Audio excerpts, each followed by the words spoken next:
Hello and good afternoon, everyone, and a warm welcome to all of you to the Forum Talk of the 9th edition of the World Forum for Democracy. My name is Zuzana Pavelkova. I am a member of the Council of Europe Advisory Council on Youth, where I represent the Federation of Young European Greens, FYG, and I will be moderating this session. This Forum Talk is part of the campaign 12 Months, One Question, 12 months of exchanges and events aiming to answer the question, can democracy save the environment? Each month is devoted to a different topic, and June is dedicated to children and youth leading the fight against climate crisis.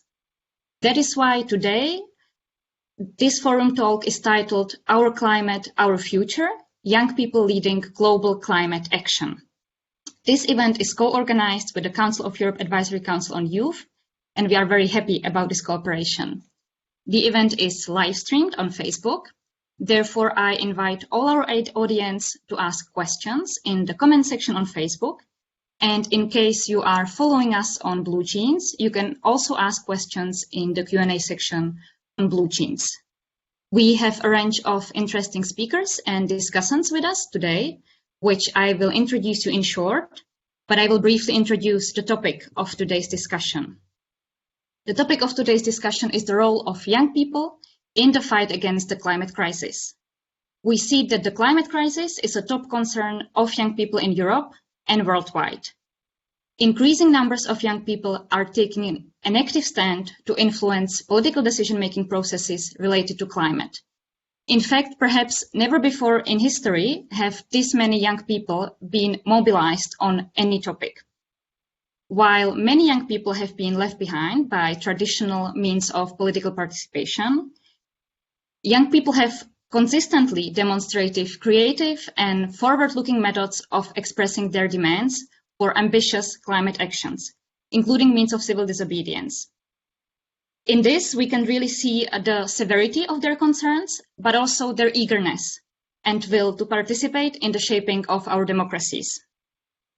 Increasingly also, the right to a healthy environment is seen as a human rights issue, most dramatically impacting children and youth. The disproportionate burden which young people will be faced with in case of climate inaction has been recently recognized, for example, by the German Constitutional Court. But youth climate activism is also an example of the need for increasing and diversifying citizen participation in agenda setting and decision-making processes. And so the key question we will try to answer today, or rather questions, are what are the barriers young people face in becoming meaningful actors in political decision-making processes relating to climate? And how can our governmental and institutional systems ensure their expressions are being heard, being listened to, and reflected in policies and actions? And without further ado, I am happy to turn to our panelists. I have prepared a concrete question for each and every one of you. I will always introduce you to our audience, ask you the question, and you will have 5 minutes for your intervention. And the first person I am very happy to introduce to our audience is Atlas Sarafoglow from Turkey. Atlas, you were one of the very young people mobilizing around climate since 2019. You helped to found Fridays for Future Turkey when you were only 11 years old. And you have been engaging in climate strikes ever since. Last year, you also received the WWF Global Youth Award, and you are now active in Youth for Climate Turkey. More than 2 years after you started getting engaged with climate activism, what is your impression? Have young people's concerns about their future been listened to by the policymakers? What are the challenges young people in Turkey, but also across the world, encounter when striving to make their voices heard? First of all, thank you so much. And 2 years ago, youth started striking because we felt a need to urge decision makers to take climate action and took to the streets. We said our house is on fire. Each and every one of us was feeling alone in our thoughts and had our own struggles of climate anxiety then. Soon after, we all got united on certain platforms and became a whole big climate movement around the globe. I was 11 years old, and when I started mobilizing youth, and a lot of things for me changed since then. People called me brave, and I didn't understand why then. But now I do, because it takes a lot of work and a lot of meetings and straight talking to the leaders. It seems nobody wants to do that. In the last year, due to the pandemic, maybe we couldn't strike, but we had so much interaction among ourselves, like having webinars, panels, and inviting each other from different countries. We now know more about each other. It feels good when I'm fighting for climate justice, that I'm doing this for the people on the other side of the world. I think we have established a real connection by being online more than on the streets. But as a climate activist, I still feel unheard like all the other activists. Our house is still on fire. There are more summits now with empty promises. Tipping points are closer than ever, and we are running out of time. More than 2 years of my youth, I have been working on climate issues, organizing and writing articles to be heard. Like all other activists, I am determined to take on this responsibility, but we all know it's not ours. Where we are now is a crossroads. We either change the way we live or not. This will determine our present and our future. Yet we still see no climate action. All the agreements and so-called developments are never enough. We prepared campaigns, petitions, tweet storms, we contacted decision makers, all of them. Okay, they said, okay, we are taking our notes of your demands, and then nothing. We know they love to ignore us. Also, when we still have to fight for the rights of healthy food, air, and water, I don't know how we can fight for the intersectional nature of the climate crisis. Our capacity is only so much. But we need a secure future. So these are our challenges, but not, of course, not limited to. We also need to take part in decision making. Our demands are important, and this is our future that we want to take control of. Ones in the front lines are totally ignored, and economy matters the most in the current situation. 1.2 degrees is already a disaster for them. Reports are saying we are already locked into 3 degrees. Just imagine the disasters we have to face in the future. Inequality gap is getting bigger by the hour. Including Turkey, MAPA countries are suffering the most, facing the worst of the climate crisis already, and the bad news is, in those countries, the safety and the security of the climate activists is a big issue. But we have to realize that all crises are connected, and the most crisis we have, the more injustice and inequality we get. We have to realize that the climate crisis is intersectional, so we have to see this in all aspects. This may be very complicated to deal with for decision makers, but for me, it is more complicated to not to have a safe future.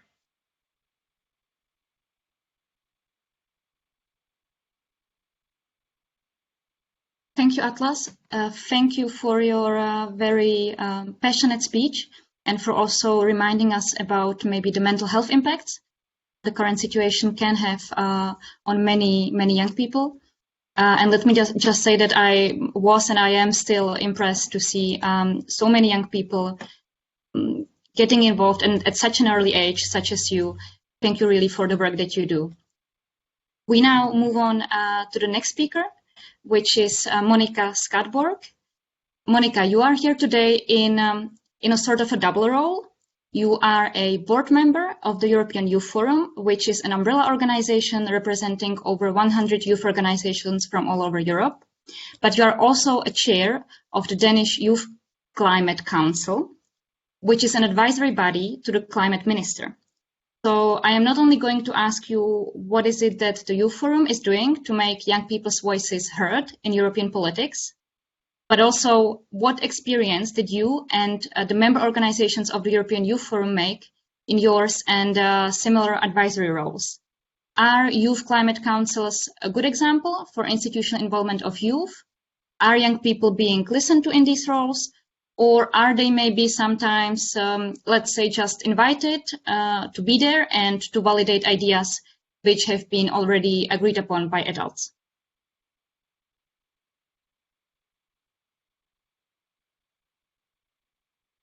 I guess that was the end of the question. Thank you very much.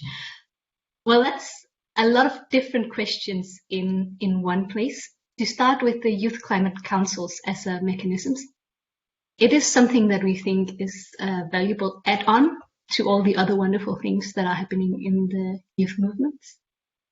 There is this tendency for decision makers to believe that young people belong out in the streets and shouting, which we also do, and it is important, and I join as often as I can, but that we are sort of not knowledgeable enough or not serious enough to come into the rooms and make concrete amendments for the legislation. It's sort of believed that, we are great at thinking outside the box and have all this new energy, and we have to actually demand our right to be inside the box. Come and say, we understand how policies work, we understand how we would change the law, where we would change the budget, and what kind of priorities the government needs to shift.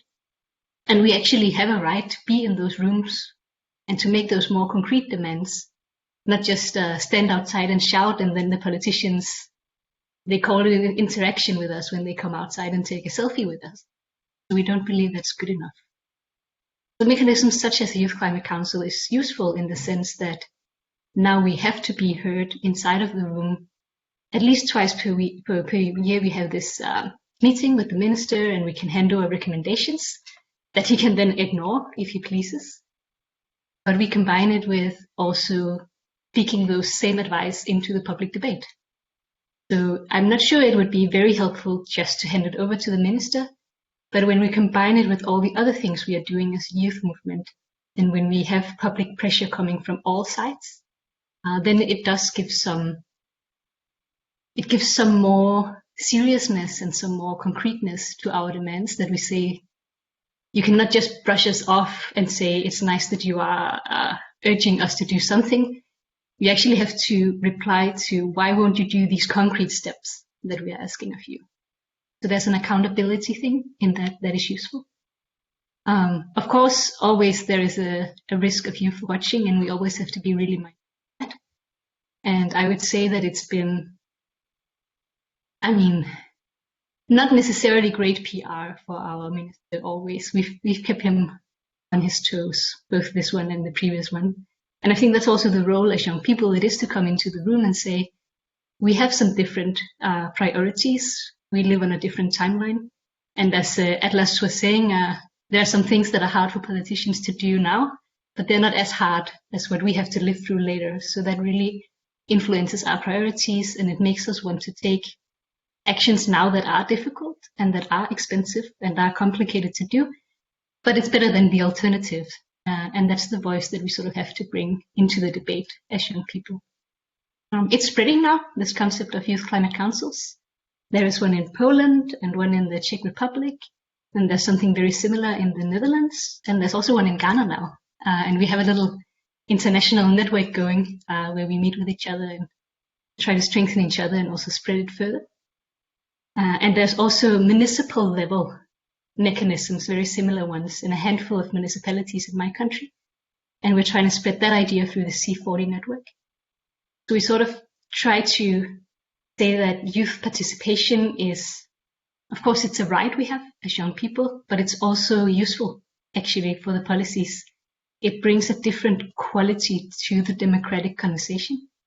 Because if a democracy has to work, or the idea behind democracy initially was that, well, everyone participates, so everyone gets kind of their needs met or equally met somehow, right? But currently that is not really working, is it? Young people are severely underrepresented. And because of that, our needs are also not totally met. And when we look at the ways decisions are made, currently we're just sending a huge bill down the line to the young people. And youth participation isn't going to fix that in itself. There's a bunch of huge other issues that need to be tackled, systemic ones. But we believe that youth participation is at least one ingredient in making democracy a little bit more like what democracy was supposed to be initially. And now I look forward to hearing from you guys how you think that democracy can save the environment. I think my argument would be to also think about the opposite. I think if we don't manage to show that democracy can save the shitty situation we are globally in right now, if that doesn't happen, then we really have a challenge also keeping our democracies. I really think that this huge climate crisis we have now, proving that we can handle that is proving that democracy even works. So it is going to be the largest democratic challenge that we have in our lifetime, I think.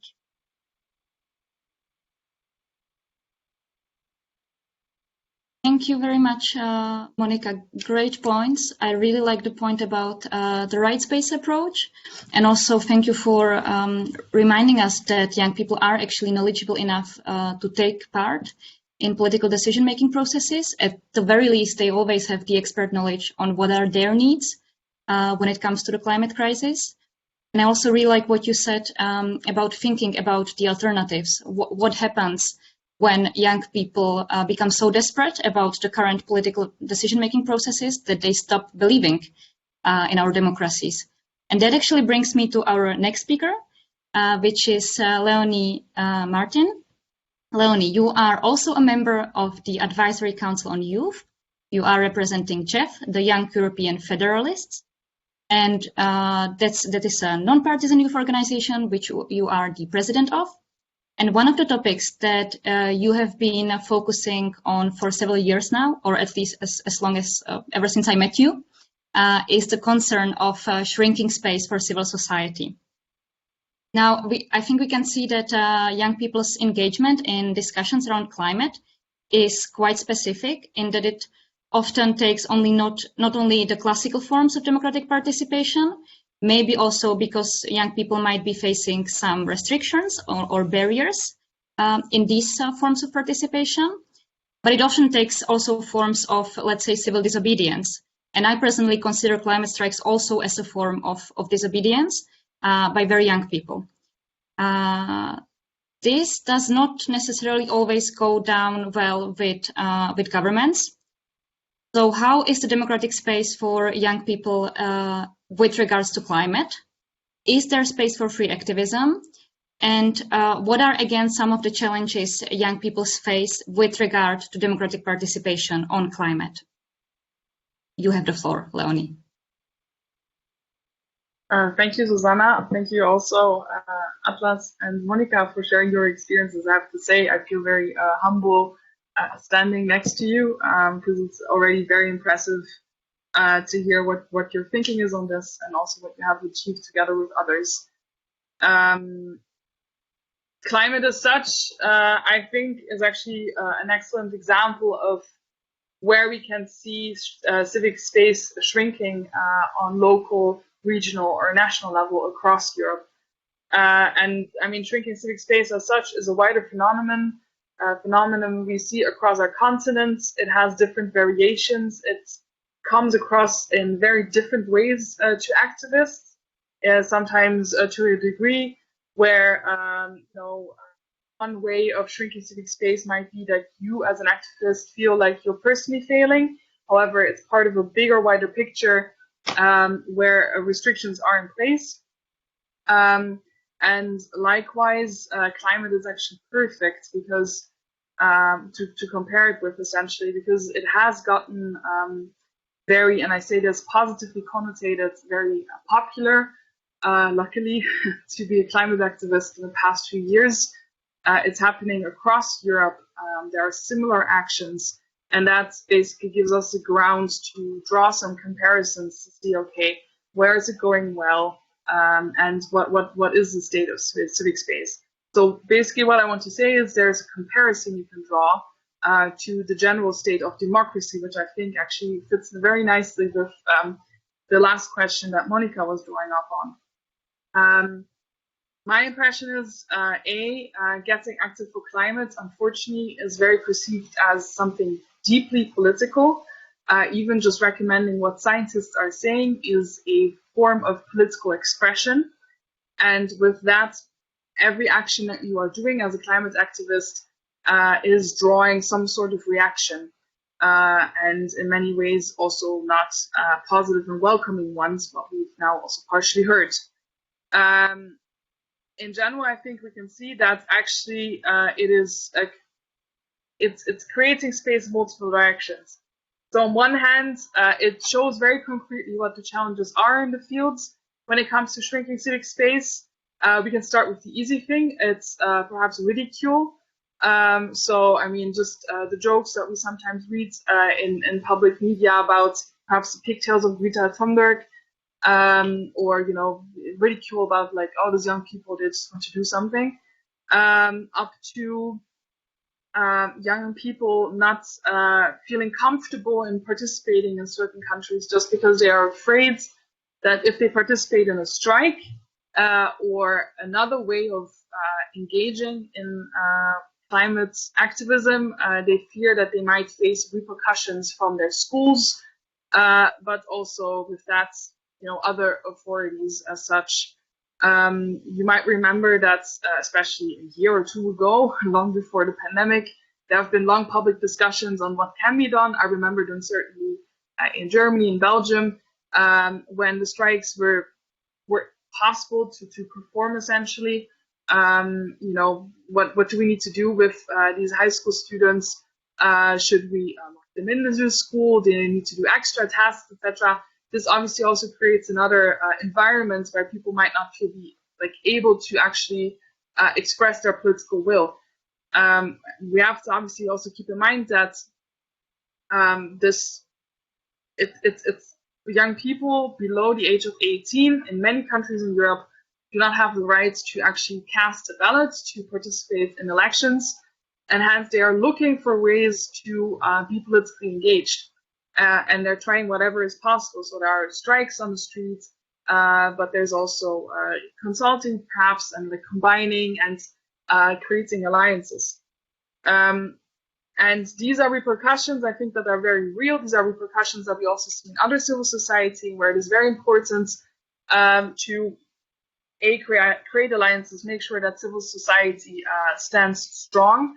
But it's also very important to point out that youth activists are particularly vulnerable with their age group. It is, you know, your first experience as, you know, someone who's politically active, and you are still dependent on quite a lot of other people before you are, you know, an adult with an income that can sort of be active by yourself.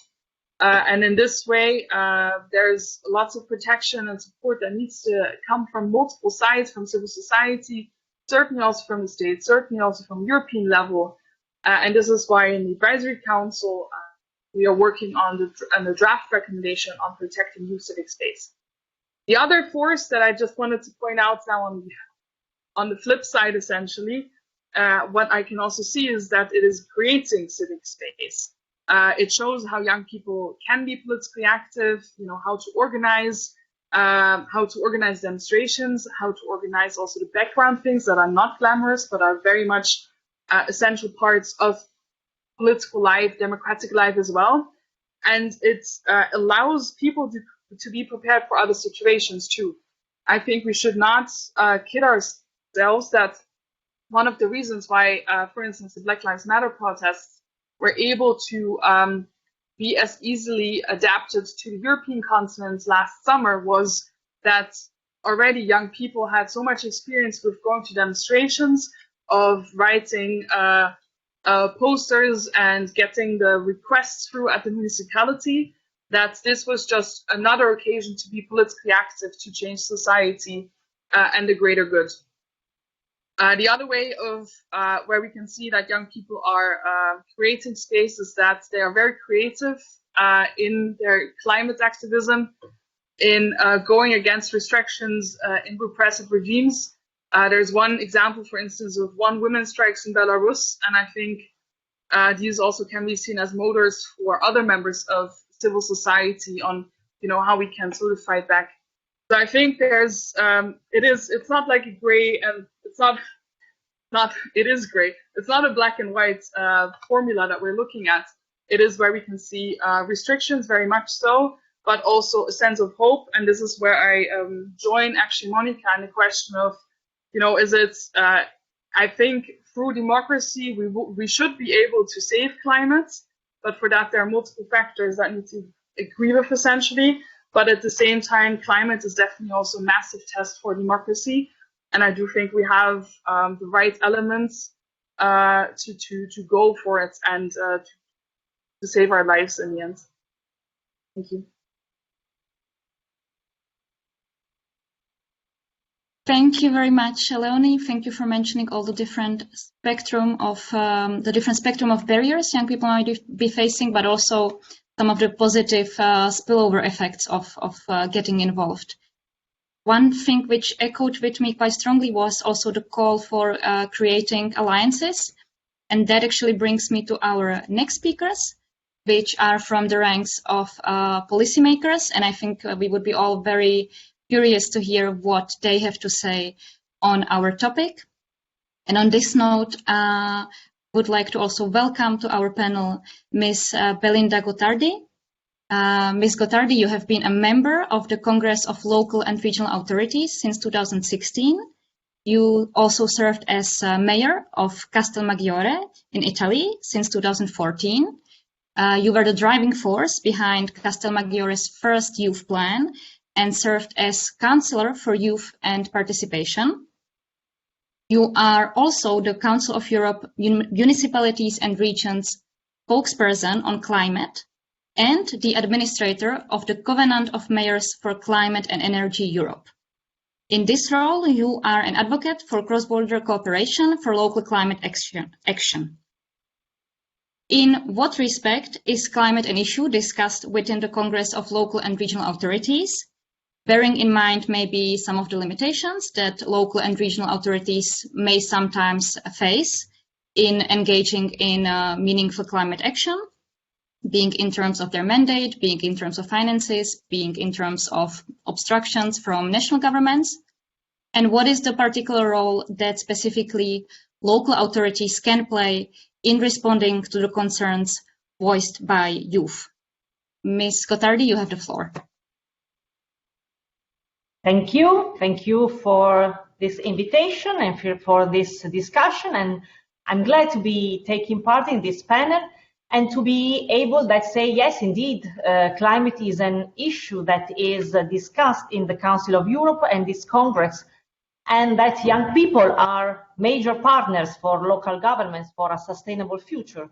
As you said, I'm the mayor of Castelmaggiore. Castelmaggiore is in the Emilia-Romagna region. It's a town with 19,000 inhabitants, and I'm also a member of the Covenant of Mayors. And today I'm speaking as a member of the Congress of Local and Regional Authorities. In March this year, we adopted priorities for the 2021 and 2026 period and committed ourselves to implementing the United Nations Agenda 2030. SDG 13, climate action, is on the top of our agenda. And our approach is this. Environmental protection is part of good governance, and the local and regional levels are crucial to overcoming the challenges posed by climate change. Indeed, many of the indicators set for the United Nations goals require strong action at city and regional level. Since 2006, we have adopted text on energy transition, resilient cities, environmental accounting, and air quality.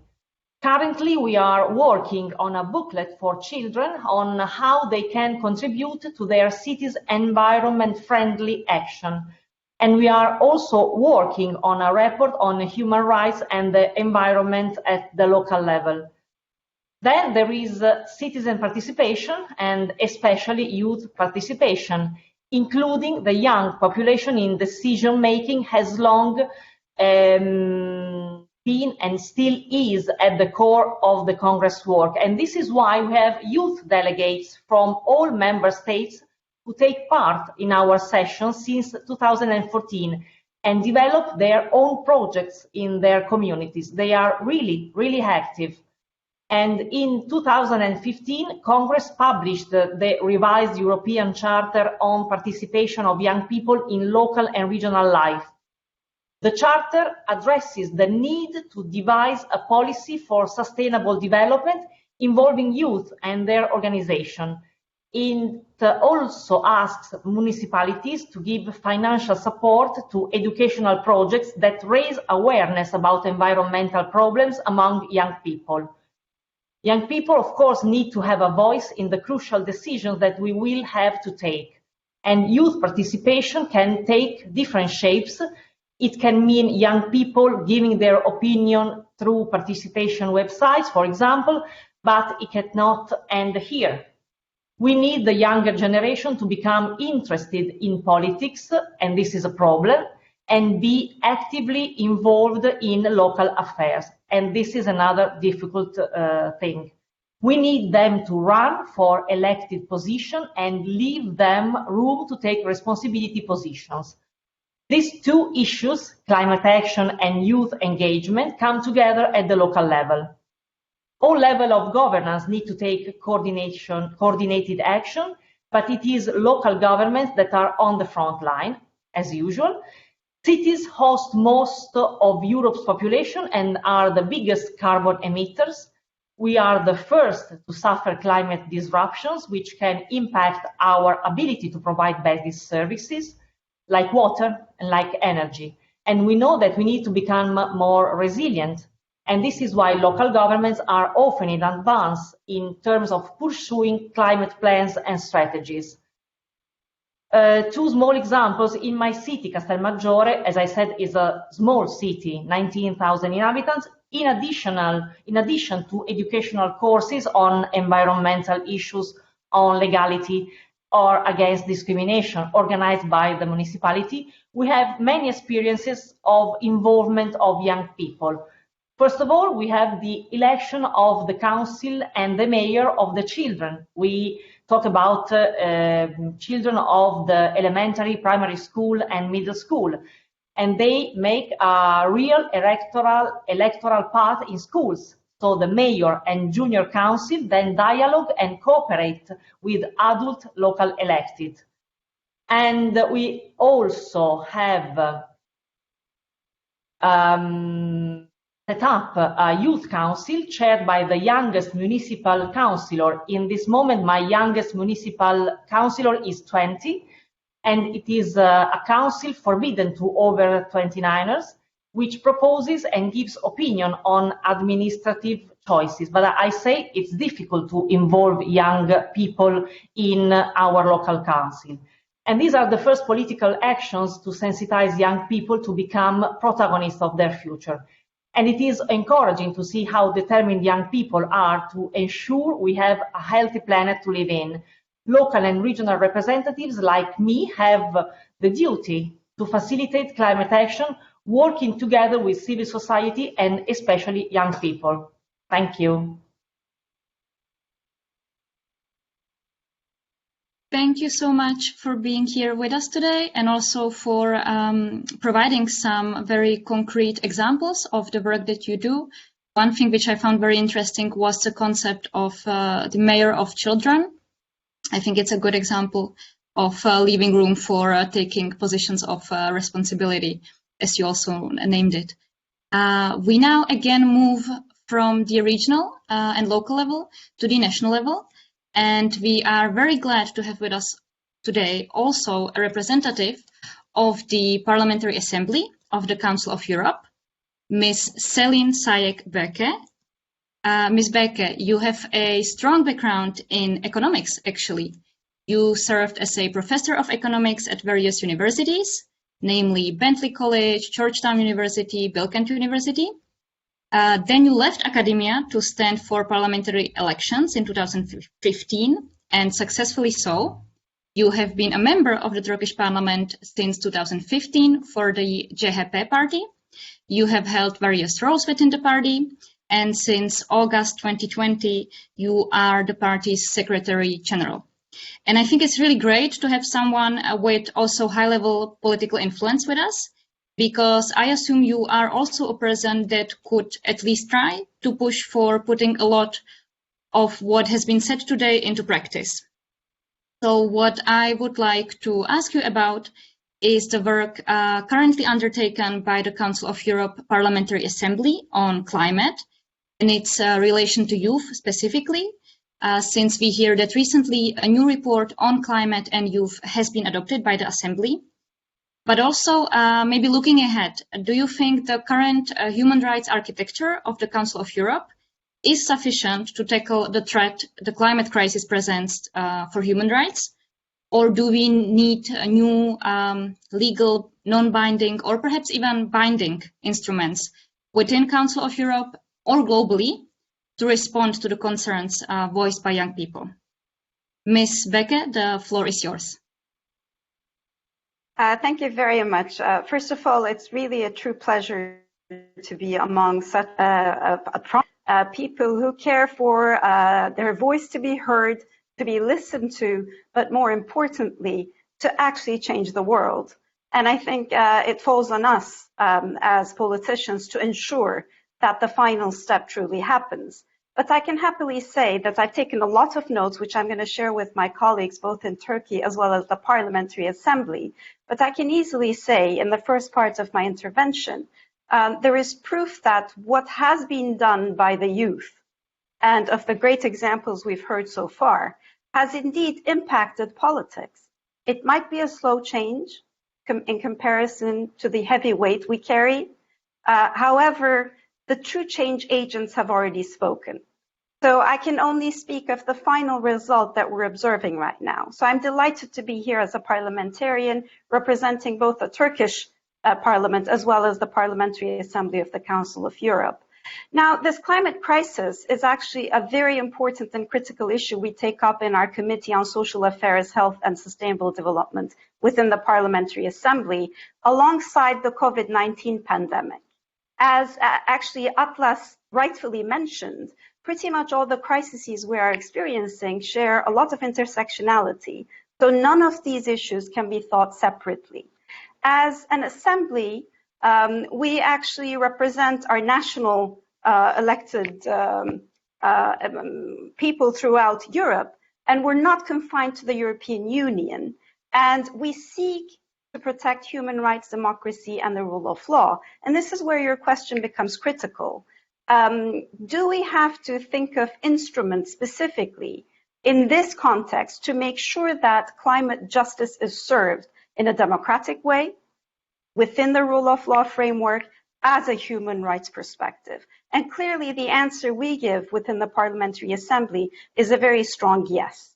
Now, recently, scientists of the Intergovernmental Panel on Climate Change have issued dire warnings that our society is very close to the tipping point beyond which climatic disorders will become irreversible. And this is a well-known fact to this panel, actually.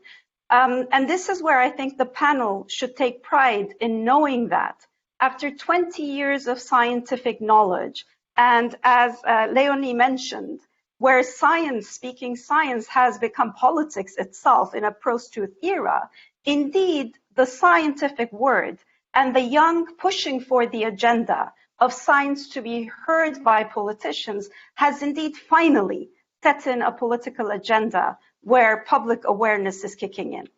So I think credit should be given to the young who have been pushing for this agenda to be heard and who have been speaking the word of science in a post-truth environment. Now, clearly, we have a lot to be done, so the next 10 years will be decisive. And as such, we in the Parliamentary Assembly of the Council of Europe view climate crisis as a clear violation of human rights, and in particular of the right to a healthy environment. And there are major ongoing efforts at the United Nations at that level to anchor this link through international human rights instruments. And within the Parliamentary Assembly of the Council of Europe, indeed, we're seeking to do the same at the European level. Now, clearly, we need an explicit legal recognition in order to compel our governments and policy makers into more decisive action against environmental degradation and also the ongoing climate crisis. And as the member and the Secretary General of our party, the Republican People's Party, CHP of Turkey, I'm happy to say, recently in our party program, we actually added the right to a healthy ecosystem, which includes the right to a healthy environment and beyond that. Clearly, the next century actually will depend on us legally defining this and building a responsibility and liability framework. Now, as parliamentarians, we have to raise public awareness on the cause and effects of global warming, but clearly that's not going to be alone and enough. We need to also consider protecting and compensating measures for the vulnerable populations. Now, indeed, when you fear losing your job, when you don't have access to social protection, if you fear that you could lose the means to feed your family, you may be less concerned about the future of the planet.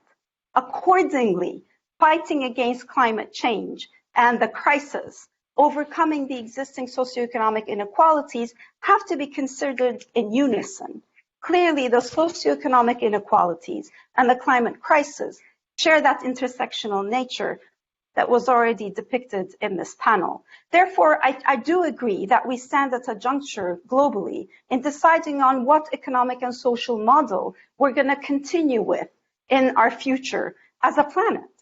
Will we stick to the current crisis-creating model, or will we change the model? And clearly defining this legal framework and discussing a binding instrument, either a convention or a protocol, actually is a step in that direction to change the economic and social model. So the choice actually falls on all of us.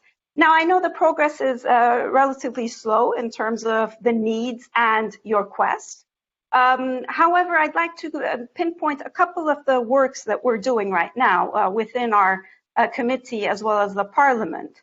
Now, one of my colleagues, Mr. Temmerman, is actually working on a report, Inaction on Climate Change, a Violation of Children's Rights. And in this context, we actually held a public hearing with the participation of children as part of the overall goal to hear children, to make their voice heard and get reflected in the final outcome, which is actually the quest that I've heard in this panel. So I must say that shrinking democratic space, we're trying to reopen and ensure that everybody is actually part of the process. And these children explained to us what they had already done in their schools, and they expressed frustration with the slowness in politicians. And they want to see practical measures with concrete and visible results in their daily lives. This we made note of, and actually this is going to speed up our work in terms of defining the legal framework. And just this morning, we had another discussion with children, seeking to gather their tangible proposals for action. So as parliamentarians, we will now be preparing these practical recommendations. We plan on debating them with this report in January 2022, so it would be great if everybody followed and contributed to that debate. I'd like to also share with you some preliminary conclusions of two other reports that we have in the working. Mr. Mutkan is working on a report entitled Anchoring the Right to a Healthy Environment, the Need for Enhanced Action by the Council of Europe. Now, this is where we seek to put an answer to the long-standing question of what the European standard should be in this area. Now, clearly, this new standard could take the form of an additional protocol to the European Convention of Human Rights, and thus join the international consensus that we need to guarantee the rights of citizens to the healthy environment. Now, action on this issue is well overdue in Europe, and a new protocol may not be enough. So we're also exploring the possibility of preparing a specific convention on threats to human health from environmental degradation, a convention on its own. So this is where I think a debate is going to be very useful. And finally, my Portuguese colleague, Ms. Estrela, is in charge of the report on climate crisis and the rule of law, with a focus on climate resilience and other options such as the Green New Deal. And she has proposed that our Assembly set up a parliamentary network to advocate green rights and climate resilience. And the objective is to share good practices, discuss common solutions, but also to learn lessons from our failures, which I think is what I heard of from Monica, from the Youth Climate Council having a say, from Leonie in as civil society having a quest to be a part of this, and from Atlas as being a critical component of activism. And I also heard from Mayor Gotardi that municipalities are critical. So I've taken a lot from our debate here. And clearly in the Council of Europe, as our role as a human rights watchdog, we realize our responsibility and are working on ensuring a legal framework. And we owe this to our children, our future generations, and to our planet. So with this in mind, I'd like to invite you to the Environmental Day we're going to hold in our parliamentary debates at the end of September, a whole day dedicated to this issue. And I will be delighted to take the messages from our panel today to the discussions in our parliament in September. Once again, thank you very much for having me in this wonderful organization. Thank you very much, Ms. Becke, for your very passionate speech and also a clear call for the need to adapt the current legal framework. Thank you also for giving credit to the climate activists. If there are any activists that are listening us right now, just do not hesitate even a second that what you do is meaningful and also has impact much beyond what you can sometimes see. I now open the floor for brief 2-minute reactions to what has been said by other speakers or any additional comments or remarks by our panelists. I also invite once again the people who are following us on Facebook or on Blue Jeans. You can ask questions in the comment section on Facebook, or you can ask questions in the Q&A section on Blue Jeans. We will be collecting your questions and we will get to them in a couple of minutes. Now, I leave the room for reactions or any additional remarks or questions, if there are any. May I? We will get to you, Gianluca, in a bit. Now it's when I introduce all the discussants. It seems that there are no questions or remarks now from the panelists. So now we move on to our discussants, which will also give us the opportunity to take a bit of a global look and enlarge our debate. We are very lucky today to have with us two World Forum for Democracy youth delegates, as well as a colleague from the Council of Europe Advisory Council on Youth as discussants. So welcome Gianluca, welcome Ashok, and welcome Natasha. Each of you will have 3 minutes to ask your questions or comment on what has been said. We will collect your questions and interventions, and then we will turn back to the panelists. And I will first pass the word to Gianluca Pieranfuselli. I will briefly also introduce you to our audience. Gianluca, you have been active in the field of education and human rights since the middle school. You were involved in a number of projects related to these two topics. You were leading the State Federation of Secondary Students. You founded student societies. You volunteered for a refugee organization. And currently you volunteer as a student teacher. You are a team leader for Asociación Conciencia and country director of Global Peace Chain. And now, Gianluca, the floor is yours. You can ask your question. I want to comment some things that has been said more than a question itself. First of all, I want to recover something Atlas said. We're full of empty promises. I think personally that in a certain way, this is a main consequence of having state actors and state institutions which are sometimes accomplices with an economic model that it's not committed to the environmental cause. If you think about it, more than 100 members of the United Nations have no recognition of environmental rights at the constitutional level, not to mention the lack of measures taken for mitigation and adaptation to climate change, the avoidance of previous environmental obligations, etc. Having said that, I want to refute something that you said, Sana, before. It is not a human rights issue, but it should be. And it goes along with what Celine has said, because there's a need to impose measures to ensure the rule of law in relation to the environment. there's a lack of recognition of the human right to environment. In March, for example, by March 2021, over 60 nations urged the Human Rights Council to recognize the right to a healthy environment, moving a step closer to our adding a new universal human right. And there's a new urge to address the human rights standards that frame the actions taken to protect environment and the food to protect not only biodiversity and ecological balance, but also to protect the supply of food, the health, and most important, the lives of the vulnerable populations affected by climate change. On the other hand, there's a plethora of obstacles that youngsters face to participate in decision-making processes. Being this the case, Belinda told us how important youth participation is, and Monica remarked the importance of democracy. And I think that I want to remark some things. First of all, that the first problem is the political party barrier, the persistence of some parties to choose 30 years old plus people as youth candidates, as well as the instrumentalization of youth activists for electoral purposes, neglects the access of youth to power positions that have to be taken to ensure the inclusion of green issues in the political agenda. Furthermore, cases of persecution of young activists were reported around the world. The suspensions of the right to assembly, the right to freedom of opinion, the right to distribute information were almost derogated in some territories. In conclusion, I would say that, first of all, there's a lack of legal protection at national level of the right to environment, which goes along with the missing international instruments that we already addressed today. And there are barriers that impede youth people to reach the decision-making process and the public participation itself.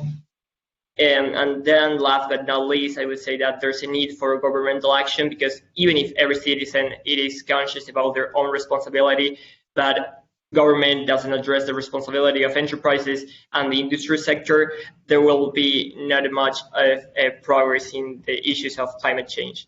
And that's all. Thank you. Thank you very much, Gianluca. It's very nice also to have you here as a person from Argentina to give us really a bit of the global perspective. It was also very interesting that you echoed this need for new legal instruments. So this is obviously something which is not only a debate taking place within the Council of Europe, but it's also interesting that this is a debate taking place globally. We now move on to our next discussant, which is Ashok Krishnan. Ashok, you are a volunteer for an urban youth movement focusing on nurturing young leaders through what you call a journey of civic action in communities. And your movement is specific in that it bases its internal functioning on deep democratic processes based on 100% consent, which you call Sarf Anumati, and I hope I pronounced this correctly. You are also active with developing campaigns and events which facilitate a connection and interaction between the different alternative communities.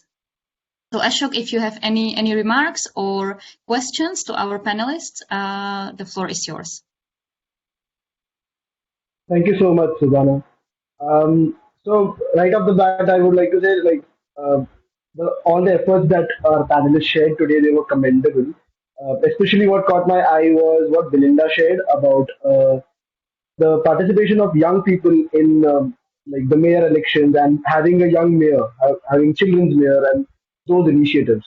But all of these things considered, a couple of questions that come to me is something what Monica shared. She shared that as part of the council, they get to share their thoughts, their opinions, the steps, advices to the climate minister, which, like rightly said by her, may or may not be considered by the minister. And the same thoughts then are also shared in the public because that creates certain level of accountability. But despite all this and more that is being done, it seems that people in power still are able to avoid or disregard the required steps which need to be taken in the direction of work on climate change. Like, we are here today as part of a conversation on democratic ways of tackling climate change. And Belinda, she also mentioned a couple of ways where in her town that are being done, getting young people interested in politics, the mayor of children and similar initiatives. Also programs to educate young people on climate change and forums to get their ideas. So it's important to also get their ideas and not just engage them. So that's also important. So couple of questions that come to me is one for Monica, which is like how do you think can young people be involved in the democratic process with power? And I'm explicitly mentioning that with power because like so that they cannot be avoided. Like you mentioned, uh, they cannot be disregarded. The thoughts, the actions which are proposed by the young people, they should not be disregarded. They should not be avoided. So how can they be involved in the democratic process? And the second question is for Belinda, which is if you can share examples of how the suggestions that you have collected in the forums, as well as part of the young people mayor, are taken into account into being implemented, if there are any, and what have been the results of the same? Because it could actually be a leading example for engaging young people hands on and not just for the sake of it.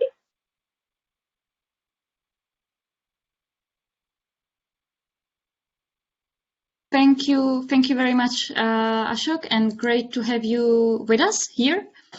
And last but not least, we have Natasha Skjeldgaard with us.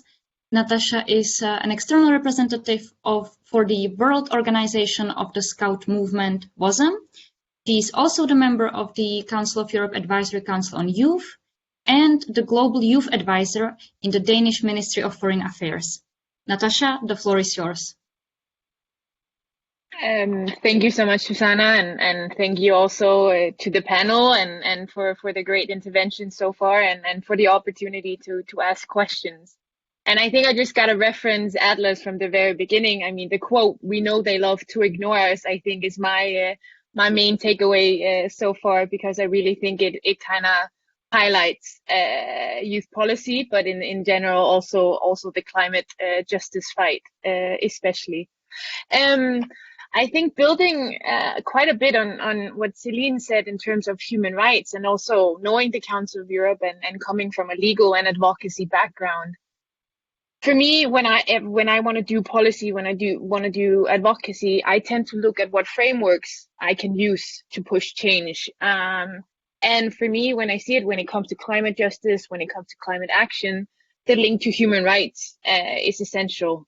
We see young people all over Europe use strategic litigation to actually take their governments to court and hold them accountable. We also see case law from the European Court of Human Rights affirming the undeniable link between environmental protection and human rights. So for me, I see it as a very, very relevant. I see the relevant way of addressing the climate crisis, climate action, climate justice, is as an access to rights issue. And I think even more importantly, I also see this as quite a feasible way of getting, our multilateral institutions, but also member states to take this seriously.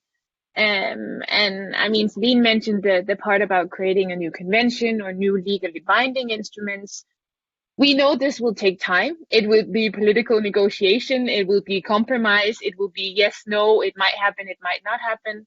And it will take time that we might not have currently in terms of actually having to push through change.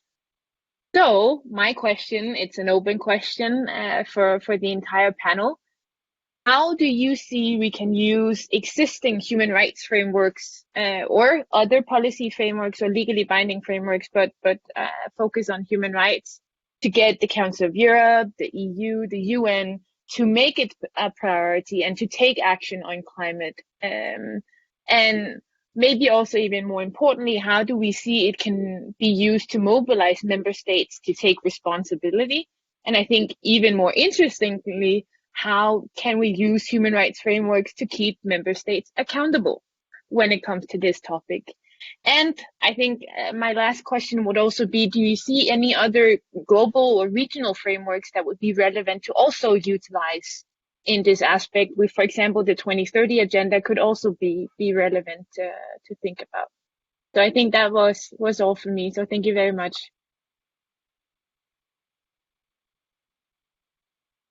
Thank you very much, Natasha, for your excellent questions. I now turn back to our panelists. There were basically 3 questions, which I will try to summarize now. The first one was directed to Monica. How can young people be involved in ways that they cannot be ignored or that they cannot be avoided? Then there was another question by Ashok, which was directed to Ms. Gotardi. How are proposals collected by youth being implemented in practice? And then there was the question, or several questions by Natasha, namely, how can we use the existing human rights framework to make climate action a priority and to make member states accountable? And are there any other regional or global frameworks that we could rely on in this respect? Of course, any one of you who wants to answer is free to answer any of the questions. However, since the first question was directed to Monica, I will first give the floor to you. Thanks. That's a great question, how we can avoid being ignored. And I don't have one answer to that. I think if we knew some silver bullet, then we would just do that and it would be fixed. But I am a strong believer in the diversity of actions. And that's also what I see in the membership of the European Youth Forum, that everyone is attacking this problem in their own types of ways. And I think you need all these angles into the debate if you want to move this window, what's it called, the Overton window of what is the political debate and what is normal policy in society. And I think we have moved it a lot already by striking and by writing articles for newspapers and by marching into the parliaments and demanding that our decision makers, they listen to us, right? And some things have been passed in many countries that would have been completely unthinkable just 5 years ago. So even though we think it's very slow, and it is, science is telling us it's way too slow, I think this diversity of everyone attacking the problem and finding the way that works for them is getting us somewhere. And what we just need to do is do more of all of that, I think. So sue your government if you're in a country where you can do that. I think the constitution in mind is not great for actually doing that. But in many countries, you have like a constitutional right to actually have your environment protected. So go sue your government if you can do that. Civil disobedience is useful, writing amendments and pouring long papers and giving those to legislators. If you combine it with all the other stuff, I think it's also useful. And I mean, I don't think one of them could have fixed it, but I think doing all of them and supporting each other across it, I think that hopefully gets us somewhere.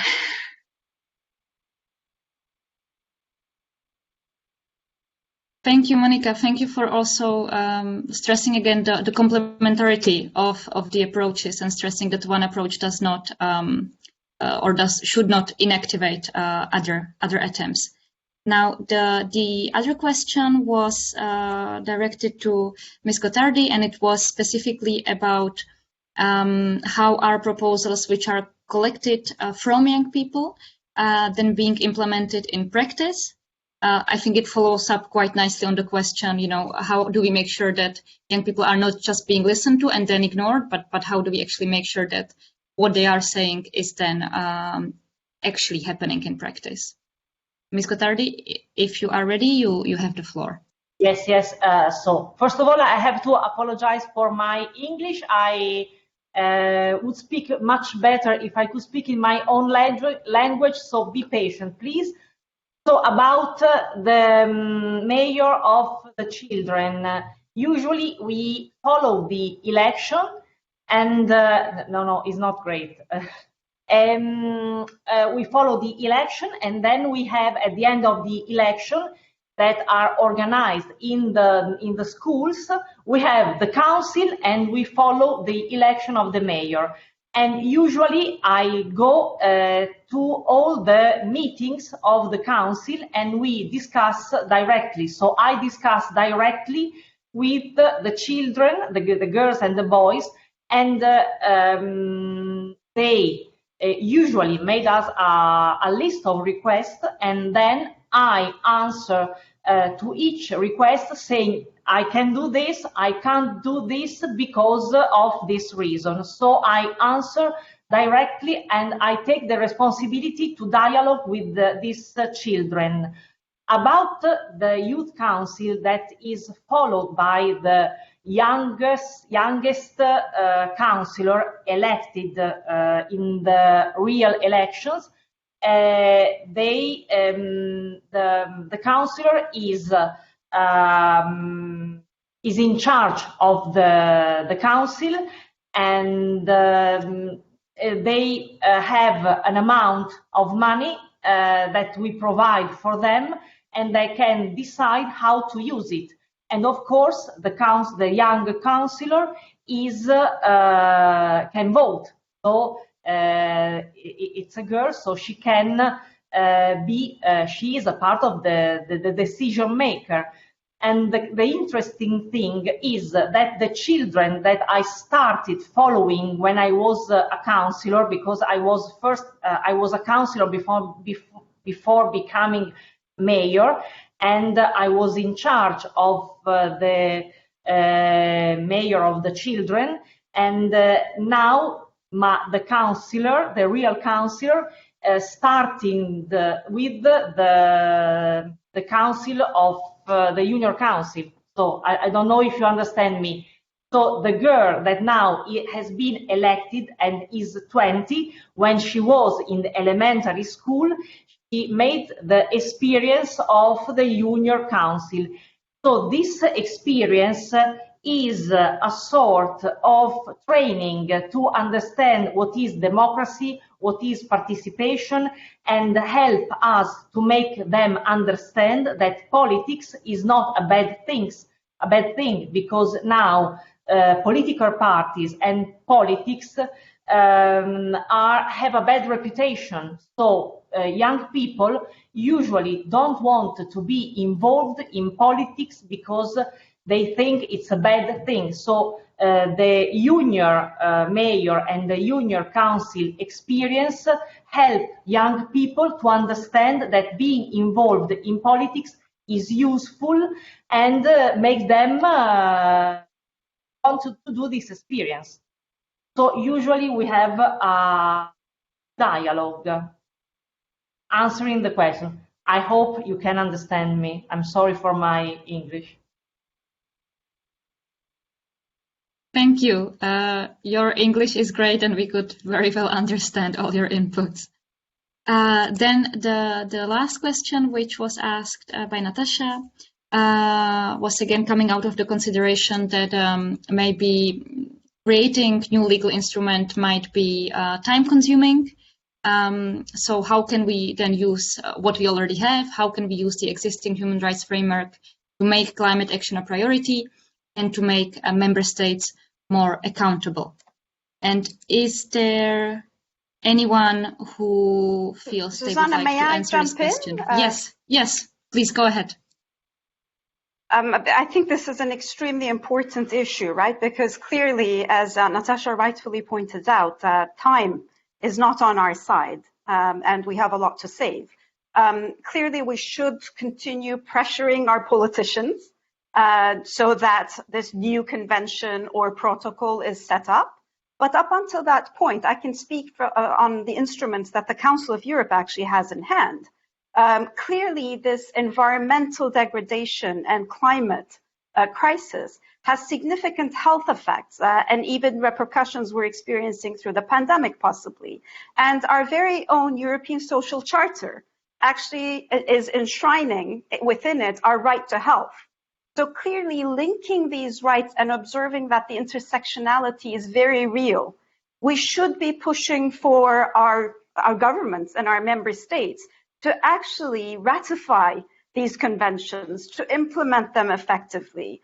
And in addition to the social charter itself, we also have a collective complaint instrument there, which is not used by many countries, but it should be, because it's a way of getting the civil society, unions, organizations to actually speak on behalf of these very real issues that we see out there. So I think inviting our member states to be a part of these existing instruments is very important. And finally, just this week, we discussed the right to know in our general plenary discussions. The right to know is extremely critical because, as was mentioned, I think by Ashok, and I saw Atlas also mention this in the Q&A in the chat, our economic model is actually causing this very severe violation of human rights. And because the state entities are usually a part of that process in defining the economic model, there is huge resistance of changing it.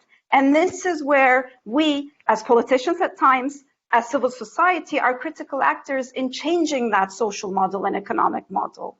And the right to know is important here because many of the infrastructure projects, for example, that are implemented by the state have significant climate effects and environmental destructive outcomes. We experience this extensively in Turkey. It's a current ongoing discussion. Through our right to know, if we are able to ensure that we learn what the project is, the economic and social impact is, the environmental impact is, and we continue demanding these assessments, these impact assessments, I think these instruments we already have in hand would be very useful. This comes to the final point. Clearly, these rights of assembling, which we've already debated here, our right to be a part of the process as a citizen, clearly is actually the most critical right now we have to push for. And that's already enshrined in our constitutions, in the Convention of Human Rights. So we already have the instruments and the will, I think, that's evident in this panel. So I very much agree with Natasha.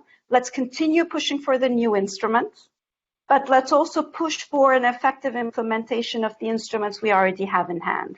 Final note, these resolutions and recommendations that we work on in the Council of Europe are actually as critical as it's made the people in their member states, right? So we have to actually take those resolutions and recommendations to push our states to implement them, to change the way they do things. Now here, as politicians, we have a huge duty, but I must say, much of the crisis we're experiencing makes the issue not to be left in the hands of a few to fight for it, and we have to be in this all together. So I call everybody to be a part of our resolutions and recommendations as a voice for us. For the documents, I'm going to ask our secretariat to share the documents as they become ready to be shared.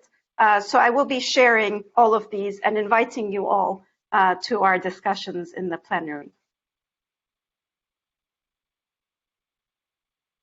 Thank you very much. Thank you very much, Ms. Becke. Speaking about the economic model, there was also one question which was asked on blue jeans. And I will take up this question so that also the people who are following us on Facebook can hear the question and maybe hear also the answer. The question was directed to Atlas. And the question goes, Atlas, thank you very much for the interesting presentation. Please tell me, how do you see the balance between environmental conservation and economic development on the example of Turkey? Thank you very much for your reply, and it's a person greeting us from the Russian Federation. So Atlas, how do you see the balance between environmental conservation and economic development? Mm-hmm. So basically, I just replied it on the chat, but sure, I'll answer it also by voice. So as the economic development is getting bigger, environmental conservation is weakening because resources are not infinite. We have a major project called Kanal Istanbul, which is a great example. Environment is going to be destroyed for the sake of economic growth. So basically, they work together on different directions.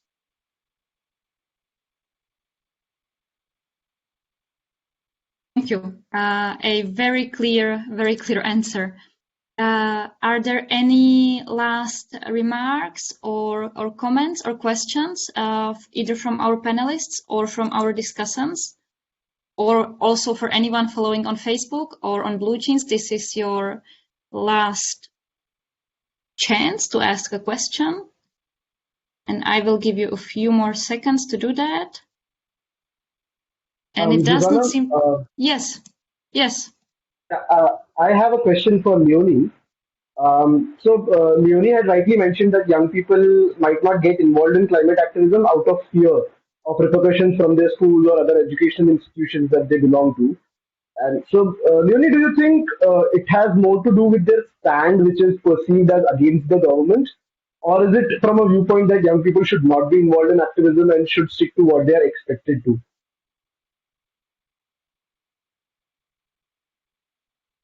Okay, wait. Can you repeat the second part of it? Because it was the either or that I didn't fully understand specifically. So the first part is like, do you think it has more to do with their stand? Because usually, whenever young people get into activism, it is perceived as it is against the government.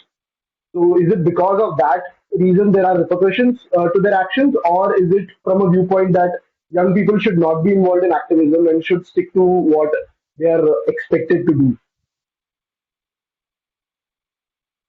Yeah, thank you, Ashok. I think, well, I find it a bit difficult now to like generalize further, but I think it's a mixture of both. No, on one hand, it's these young people. What do they have to say? They don't understand that there's also economic reasons why we have to pull off certain policies, or there's energy security questions, and you don't understand.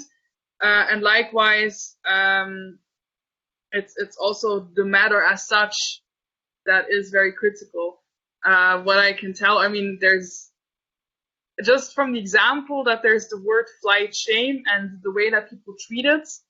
I feel a lot of people think they're like ticked on their hands basically by the young generation, so they're also slightly ashamed and basically internalize that by just putting young climate activists down.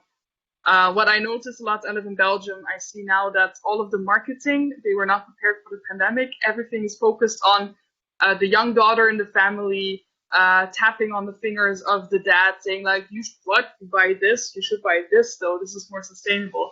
And I think this is internalized, and this is part of the behavior coming as well. So I think it's multiple factors in the end. It's the topic, but it's also just a stigmatization of young people in the end. But I do hope, I mean, what we see right now is that, a lot of people don't bother about that just because the urge is too great.